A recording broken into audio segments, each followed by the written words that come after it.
আল্লাহ না করুক ওসমান হাদির যদি কিছু হয়ে যায়, কোনো কারণে সে নিঃশ্বাস বন্ধ করে, সেই দিন এই অন্তর্বর্তীকালীন সরকারের শেষ দিন। ডক্টর ইউনূস মহোদয়, আপনি খুব সুন্দর সুন্দর করে কথা বলেন, মাঝে মধ্যে একটু মুচকি হাসেনও, আপনার লজ্জা পাওয়া উচিত। যে ওসমান হাদি আপনার এই অন্তর্বর্তীকালীন সরকার, তিনি তো আসলে কোনো রাজনৈতিক দল এবং মতের মধ্য দিয়ে উঠে আসা সরকার নয়, তিনি তো বাংলাদেশের জনতার সরকার।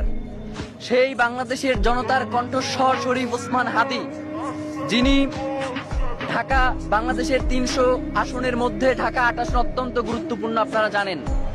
ওসমান হাদি কোনো ঠুনকো ব্যক্তি নয় যে তাকে যে কোনো ভাবেই আপনারা বিবেচনায় নিতে পারেন। ওসমান হাদি হচ্ছে বাংলাদেশের স্বাধীনতা, সার্বভৌমত্বের প্রতীক। সুতরাং আপনারা ওসমান হাদির নিরাপত্তা নিশ্চিত করতে পারেন না, অথচ আপনারা বলেন ফেব্রুয়ারির 12 তারিখে আপনারা নাকি নির্বাচন করবেন। এক আসনের প্রার্থীর আপনারা নিরাপত্তা নিশ্চিত করতে পারেন না, আর ৩০০ আসনে আপনারা ইলেকশন করবেন এবং সেই ইলেকশন সুষ্ঠু হবে, কোনো ঝামেলা হবে না এবং সবথেকে সুন্দর নির্বাচন হবে, এমন কথা যখন আপনারা বলেন, তখন আপনাদের মুখে আমাদের থুতু মারতে ইচ্ছে হয়।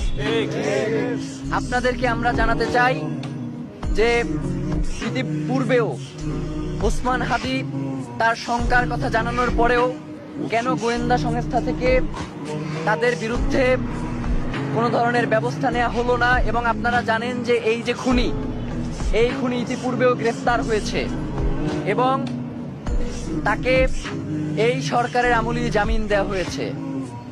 আমরা তো মনে করি যে তার এই জামিন ওসমান হাদিদের মতো যারা জুলাইয়ের কণ্ঠস্বর, যারা বাংলাদেশের স্বাধীনতা সার্বভৌমত্বকে ভালোবাসে, যারা বাংলাদেশের স্বাধীনতা সার্বভৌমত্বকে টিকিয়ে রাখার জন্য লড়াই করছে, তাদেরকে আসলে মেরে ফেলার